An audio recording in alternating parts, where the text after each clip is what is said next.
رحمان بابا وایي که یو ځل مې هغه جان ولیدې دریغه، سرفراز مې سرګردان ولیدې دریغه. رحمان بابا په دې کلام کې وایي چې کاش ما داسې وخت ولیدلې کله چې سرفراز یعنی خوشاله هغه مې د ځان په شان خفه ولیدې. رحمان بابا په چا مین دی؟ نو رحمان بابا د په هجر کې او د په فراق کې خفه دی، سرګردانه دی. د یار پروا نشته دی چې په ما هم څوک مین شته، ما هم څوک غواړي. نو رحمان بابا وایي چې زما دا یار هم دغسې په ما باندې مین شوی او دی زما په جدایي کې، زما په هجر کې په ما پسې سرګردانه ګرځېدلی. یعنی زما چې څومره مینه ده دومره مینه د دم زما سره شي چې مینه دو طرفه شي، یک طرفه نه وي. چې تمام جهان په عقل غلبیل کم، رز مریض میں پیکان ولیدے دریغا. پیکان د غشي سوکي ته وایي او رحمان بابا چې دا ټول جهان زه په خپل عقل باندې غلبیل، چې تمام جهان می چاڼ کړلې او په دې کې چې څوک هم نفرتونه کوي، څوک هم د یو بل نه بعض کوي، دشمنیانې کوي او دی د یو بل سره په دغه دشمنۍ کې په یو بل باندې غشي وری، نو چې د دغه غشو دا څوکي چې دي دا مې ماتې کړې او په دنیا کې مینه راشي، امن راشي، ورورولي راشي، جنگونه د انسانانو په منځ کې ختم شي، بس دنیا د جنت ماحول جوړ شي. د وجود گلزار درست رازغی شو، خارستان میں باغستان ولیدې دریغه. ما چې خپل یار ولیدو او زه خپل یار ولیدم، نو زه په دې لیدو، زما په دې لیدو سره زما یار داغه طبیعت خفه شو، داغه وجود ګلستان دی، خو چې زه ولیدم نو داسې شو لکه خارستان چې طبیعت یې ډېر خراب شو، کوټۍ وران شو، تندی تریو شو. نو رحمان بابا په دې مینه کې وایي چې کاش دې ما بیا خوشحاله ولیدلې، چې کله دې په ما باندې سترګې ولګوي او دې خوشحاله وي، زه دغه وخت غواړم. اکثر په مینه کې چې څوک په چا مین وي نو هغه محبوب د سره په زړه کې څه مینه نه وي، نو چې کله د عاشق خپل معشوق وویني نو دی خو خوشحاله شي، خو هغه معشوق خفه شي، کوټې تریو کوي چې دا را باندې کومه بلا پېښه شوه. نو رحمان بابا وایي چې یاره دی مې بیا هغه شان خوشحاله ولیدلی.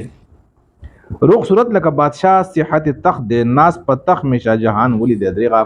او دا د روغ صحت خبره کوي رحمان بابا چې روغ صحت چې دی د دې مثال داسې دی لکه بادشاهي. نو روغ وجود او بیا روغ صحت دا بادشاه او تخت دی. نو ناز په تخت مې شاه جهان ولیدې دریغه. کېدای شي په دې وخت کې رحمان بابا ضعیف شوی، بیمار شوی، نو په دې وخت کې ورته د روغ صحت هغه ارمان رهي چې یا الله زه خو بیمار شوی یم خو بیا راله صحت راکړې، نو دغه ورځ زما ارمان ده. یا کېدای شي چې دا د مینې د رنځ خبره کوي چې زه خو د دې نه مخکې روغ وم، چې کله زه مین شوم نو دغې مینې په ما باندې نری رنځ ولګو، نو کله به زه سمیږم او هغه سمیدي دي د یار سره معیت، د یار وصال. نو یا الله کله به راته د خپل یار وصال راکړې. د تن خارې خراب خرابي شوه، بیا مې دا خراب ودان ولیدې دریغه. د تن خارې خراب خرابي شوه. نو دلته کې دا مصره څه ګډه وډه ده، خو کوچري دا رحمان بابا د خپل ځان د خپل وجود خبره کوي چې د تن خار مې خراب خرابي شوه، زما د وجود چې کوم خار و هغه برباد شو، زه ناجوړی ما. د دې دا مقصد کېدای شي بیا مې دا خراب ودان ولیدې دریغه، کاش چې دا خپل وجود مې بیا صحتمند ولیدې. او کو د یار ناجوړی نو داغه متعلق هم دغه خبره کېدای شي. لکه زه چې له مخلوقه ګریزان یم، رنځ مې هسې ګریزان ولیدې دریغه. زما په خیال دا رحمان بابا د خپل وجود خبره کوي. کېدای شي په دې کلام لیکلو په وخت کې رحمان بابا د مرګ یا په سخته بیمارۍ باندې پرېوتی. نو وایي چې لکه زه چې له مخلوقه ګریزان یم، ګریزان وایي په ډډه، لکه څرنګه چې زه د ټول مخلوقه په ډډه ګرځم، په څنګ ته ګرځم، چاله خواله نه ورځم، نو رنځ مې هسې ګریزان ولیدې دریغه. کاش چې بیماري، رنځ، مرض دغه رنګ مې د ځانه لکه رنځونه بیمارۍ مې د ځانه دغه رنګې په ډډه لیدلې چې دي زما په خوا نه تېرېدلې. او دا سبق راته تعلیم شکستګي کو چې روغ کار مې شکستګان ولیدې دریغه. او کله چې انسان روان وي د یو منزل وي او هغه منزل ته د ځان رسي نو په دې کې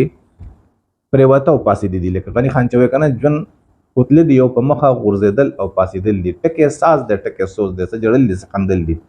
جن پسترګو د عاشق کې پلوشه د خمار په صحرا کې لټول دي د آشنا د کوسلار نو جون چې تیرې په دې کې وا خامخا پریوزي پاسې با جاړې با خان دی با نو دا جړه او شکست یعنی ماتي مندل دا تعالی او سبق درکې ته چې پریوزي نو دا پریوته تعالی بلنه درکې او تعالی او جذبه درکې تعالی او دعوت درکې یو غیرت ته درکې چې پاسه ته به پاسې وسو ځکه چې ته خو وسه پوری ولاړ وې چې پریوته نو ته د پاسېدو محتاج شوي او تا ته پته ولګېده چې پاسېده دا زما د ژوند مقصد دی نو هر شکست دا شکست خوړونکي لا د ګټې پیغام ورکوي چې همت مه بایله او پاسه بیا توره راواخله او خپل مرام ته ورسه سخت ساعت ځمکه اسمان راته یکسان کړه فراق ځمکې او اسمان ولیدې درېغه په رحمان بابا باندې سخت وخت راغلی دا کو د بیماری دی دا کو د غربت دی دا کو د هجر دی د پاشقۍ کې هر څه چې دي رحمان بابا په دې وخت کې خفه دی او وایي چې دې سختۍ او دې ازمایش په ما باندې د ځمکه اسمان یو کړو یو شان کړو اوس افسوس فراق ځمکې او اسمان ولیدې درېغه افسوس چې لکه اوس اسمان خو ډېر اوچت دی که نه او ځمکه لاندې ده په دې کې ډېر زیات فرق دی او چې کله په چا باندې سخت راشي نو دا خیال چې د اسمان په ما باندې راټاو شو زه د اسمان او ځمکې په منځ کې میده کړم نو د ده لپاره بیا په اسمان او په ځمکه کې فرق نه هغه دغه شان پیوستي وي په ده باندې را پرېوتی اسمان رحمان بابا وایي چې دا سختي زمانه لاړه شي زه دا ارمان کوم چې افسوس داسې وخت راشي چې اسمان په خپل ځای او ځمکه په خپل ځای او زه پکې په خوشحاله باندې ژوند تېروم او په دې کې فرق خپل حقه فرق لکه څنګه چې په دې کې دی یعنی په ما باندې د سخت د وخت زمانه تیر شي و د خپل حیرانۍ ورته حیران یم چې حیران صورت شادان ولیدې درېغه رحمان بابا وایي چې د خپلې حیرانۍ ته حیراني څه ته وایي محتاجۍ زما چې کومه محتاجي ده دې ته زه حیران یم چې خدای پاک داسې چل به کېږي چې حیران صورت شادان دا خفا یعنی زه د خپل محتاجۍ دا کو د صحت ته کو د بوډاپې ده کو د غربت ته او کو د فراق ته دا محتاجي ده او د محتاجۍ زه ځان ته حیران کړی یم خفه کړی یم حیران دلته څه خفه کړی یم ډېر خفه یم نو یا الله داسې وخت راولې چې دا خفا وجود دا خفه زړه مې خوشحاله شي داسې وخت پر په ما راشي چې زه به خوشحاله شم او داسې وخت په انسان باندې راځي چې دله الله داسې خفګان ورکړي او داسې دی وزوري چې بل انسان دی صرف په مسکا باندې هم ویني او په خندا هم ویني نو د ده هغه ته زړه وشي چې واه څومره بختور سړی دی چې دی خاندي په ما څه تېرېږي او دی ګوره خاندي نو خندا ته دی ړوند شي رحمان بابا باندې هغه وخت راغلی دی چې دی خوشحالو ته ړوند شوی دی وایي چې کاش په ما باندې بیا خوشحالي راغلی د قرآن او د حدیث په کتو خوښ شوې بیا په لاس حدیث قرآن ولیدې درېغه بس زه پوه شوم چې دا رحمان بابا چې دی بیمار شوی دی او د بیماری په حال کې دی پروت دی کېدای شي وجود هم خراب وي سترګې هم نظر کار نه کوي لاس او خپې هم تغړېږي را تغړېږي نه مقصد یې مفلوج دی نو د دې نه مخکې د صحت په وخت کې به د قرآن او حدیث په لاس کې اخیستی وو د هغې تعلیم به یې په خپله هم کوو بل ته به هم کوو اوس هغه وخت نه دی نو د قرآن او د حدیث په کتو خوښ شوې یا الله چې بیا هغه وخت رالی کله چې به زما په لاس کې قرآن او حدیث وو ما به په خپله هم وي او بل ته هم وي اوس زه ناجوړه شم بیمار شم نو زه په لاس کې قرآن او حدیث نشم اخیستی نه چاته درس ورکولی شم نه چاله تللی شم پروت یم نو کاش بیا په لاس حدیث قرآن ولیدې درېغه بیا مې هغه وجود او هغه روغ صحت نصیب شوې چې په لاس کې مې قرآن او حدیثي او خلقو ته تعلیم ورکوم چې زما زحمت په غور غني و ما هغه د ځان په شان ولیدې درېغه په بیماری کې په غربت کې په نستۍ کې په دې کې دا د بار د خلق تماشایان چې دا پیغور ورکوي او دا خو د عمل دی او خدای چې دا چل د سره وشو او دا پتا کې ځای دی د خبرو ته خدای پیژندلې نو کېدای شي چې رحمان بابا تم د خپل زمانه خلق پیغور ورکړي چې شکر دی چې پریوته. رحمان بابا وایي چې زما زحمت پیغور غني او ماته زما زحمت چې دی په ما چې کوم تکلیف تیریږي دا ماته زما د پاره پیغور غني. نو یا الله دا خلق هم ما د ځان پشان ولیدل او دم کې دی چې رحمان بابا د یار په مینه کې رنزور دی او د رنس په د باندې بیماری راوستي ده خلق ته پیغور کوي چې دا سکه. رحمان بابا چې الله څنګه دې زمين کړې ما نو دغه شان دا کم خلق چې ماته پیغور راکړي چې دیم زما پشان مين شي دیلم د مين نس برخه ورکي چې بیا ماته پیغور نه کوي چې زه د دې د پیغور نه خلاص شم چې دې د مين او د ما د مين په نتیجه کې چې ماته کم مرز لګیدل چې دې ته داغي احساس وشي. خپل یاران مې له زحمت په جړا دی او ما دغه یاران خندان ولید درېغه. اوس کله چې انسان باندې نستی راشي بیماری راشي په د باندې حالات راشي د خپل یاران هم وي په دې چې خفه کیږي او د بدخوا هم چې هغه په خپل کوم وي خو خوشحاليږي په مصیبت باندې. نو کم خلق چې په رحمان بابا باندې خفه دي څوک د رحمان بابا خپلوان دي هغه د رحمان بابا په حال باندې ډیر خفه دي چې خدای پاک دا پر رحمان څه چلو شو. رحمان بابا ته دغه خلقو احساس دی چې الله دی زما په حال باندې په ما خفه دي زما سره خفګان کوي. نو یا الله داسې وخت ما راولي چې زه روغ شم زه جوړ شم چې دی خو خوشاله شي کنه کو زه خفه یم نو زه بیمار یم ځکه زه خفه یم خو دا غریبان خو بیمار نه دي په ما باندې خفه دي نو زما د وجه نه زما بیماری دی ته خفګان ور کوي دی ته تکلیف ور کوي. نو یا الله ته مال صحت راکې چې زما د یاران دی خوشاله شي. د اشنا زلفی میونی می پلاس کې بندي لار د هندستان ولیدې درېغه. رحمان بابا د عشق په مرض باندې گرفتار دی او د علاج څه دی د یار زلفی رانیول. نو د اشنا زلفی میونی می پلاس کې چې کاش د خپل یار دغه زلفی می پلاس کې راونیولې بندیلار د هندستان ولیدې درېغه. نو بندي مسافر تم کې دي چې ویل شي چې په هاو پښتانه وسه پورې منګ په بار ملکونو کې نو پښتانه دی به هندستان ته تلو مسافروله او بیا د مسافرې د قید مسافرې یو قید دی یو بند دی نو دې بند چې برازات شول راتله به د هندستان نه واپس راتله خپل کور ته ډیر به خوشاله دل ځکه چې د خپل خزو بچو د مور پلار د خويندونو او د یاران دوستانو سره به ملاقات کېدو. نو رحمان بابا وای چې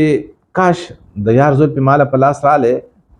زما مثال د هندستان دغه بندي دي څوک چې د حالاتو یعنی د غربت او د نستی د حالاتو په قید کې په جیل کې بندیوان دي او هغه له پیسې په لاس کې رااله او را روان دي په خوشاله سره چې ځا ژوند می جوړ شو. نو زما ژوند به حاله جوړیږي لکه څنګه چې د هندستان قیدی د حالاتو قیدی نسمن سره هغه الله دولت ورکې په خوشاله را رواني خپل وطن ته نو دغه رنګ چې زما د یار زول په مال پلاس کې راشي نو بس زه به خوشاله شم. صبح شام می گدای د یار د در کړې په دا کار میزان مهمان ولید درېغه هر وخت مسار او ما خام بس ما فقيري کوله ملنګي کوله د خپل یار د در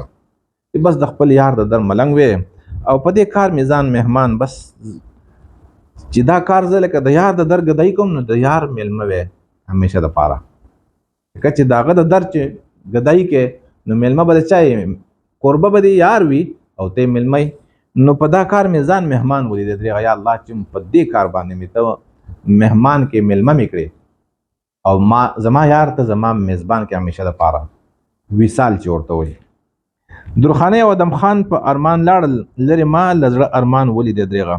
درخانه او ادم خان کې د شهید رحمان بابا نم ډیر مخکې تر شوی د پښتنو لیلا او مجنون دي. نو درخانه دا وي د بازدرو و تاسو خلک وي او دا ادم خان چې د بریکوټ وو نو دا غر چې د بنجیر غر دی د بریکوټ خلکو خپل سروي په یخنۍ کې ما په خیال دی بازدرو طرف ته بوتلو نو د دې دواړو یارانه و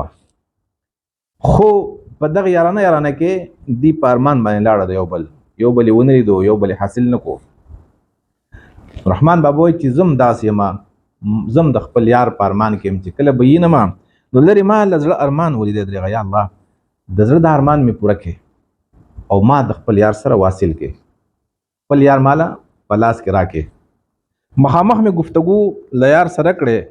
او ربه ما دې دا احسان ولیدی درېغه مخامخ بیا دغه خبره کوي چې الله بس د خپل یار سره مخامخ ناست وې او دغه سره خبرې اترې کومه دغه په دیدن باندې خپل سترګې یخومه بس دا احسان دې په ما وکړې دغه وخت مې نصیب کړي یا الله او چې خطا دې واړه عفو کړي رحمانه یار مې هسې مهربان ولیدی درېغه او د یو عاشق په حیث باندې ما د خپل یار د مینې حق نه دی ادا کړی او د دغه حق په نه ادا کولو باندې زه ګنهګار یم زه خطاکار یم نو چې دغه ټوله خطا زما یار ما ته معاف کړي او یار مې دغسې مهربان ولیدی چې زه څومره غلطي کوم زما یار ټولې غلطۍ ما ته معاف کوي یا الله داسې وخت راولي دا د رحمان بابا کلام چې ستاسو خوښۍ نور ته ورسوي